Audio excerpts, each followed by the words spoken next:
Assalamualaikum warahmatullahi wabarakatuh. Perkenalkan, nama saya Lovely Rizky Asrini. Saya dari kelas 11-7.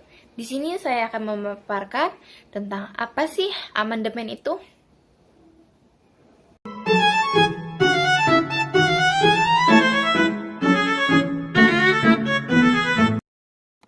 Amandemen adalah perubahan terhadap suatu undang-undang atau konstitusi tanpa merubah keseluruhan isi dari dokumen tersebut.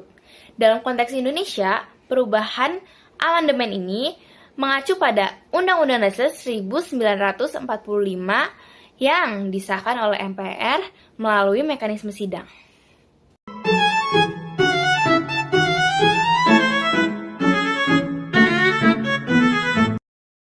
Tujuan dari amandemen Undang-Undang Dasar 1945 itu ada 5 aspek.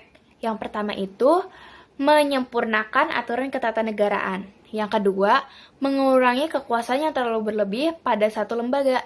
Yang ketiga, itu meningkatkan pelindungan hak asasi manusia.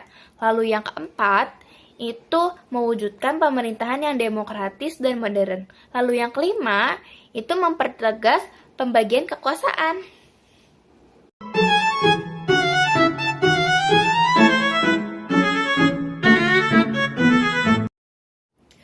Selanjutnya ada proses amandemen Undang-Undang Dasar 1945. Amandemen dilakukan sesuai pasal 37 Undang-Undang Dasar setelah perubahan. Syaratnya itu usulan perubahan diajukan oleh sekurang-kurangnya 1/3 anggota MPR. Lalu, sidang harus dihadiri minimal 2,3 anggota MPR.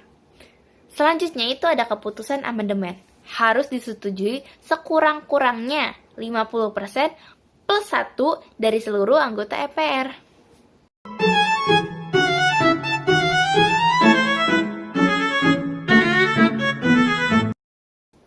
Nah, sekarang kita masuk ke amandemen Undang-Undang Dasar 1945 dari tahun 1999 sampai tahun 2002. Ternyata Undang-Undang Dasar 1945 ini telah mengalami banyak amandemen, itu sampai 4 kali. Yang pertama itu ada amandemen yang 1999, yang fungsinya untuk memperkuat fungsi DPR. Lalu di tahun 2000 ada amandemen yang kedua, yaitu berfungsi sebagai penegasan bentuk negara dan otonomi daerah. Lalu amandemen yang ketiga itu ada di tahun 2001, yang fungsinya perubahan sistem ketatanegaraan. Lalu yang keempat ada di tahun 2002, yang fungsinya itu sebagai penataan ekonomi nasional dan keuangan negara.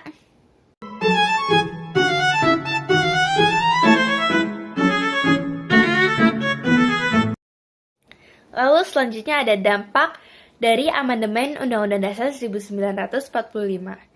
Amandemen Undang-Undang Dasar 1945 ternyata menimbulkan dampak positif serta juga dampak negatif.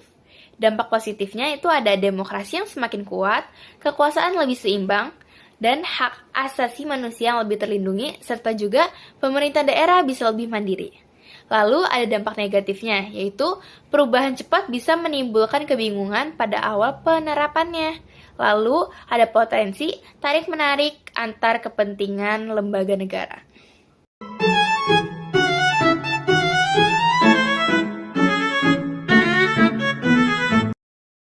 Yang terakhir adalah hal yang tidak boleh diamandemen. Tercantum pada pasal 37 ayat 5 bahwa bentuk Negara Kesatuan Republik Indonesia atau NKRI itu tidak dapat diubah.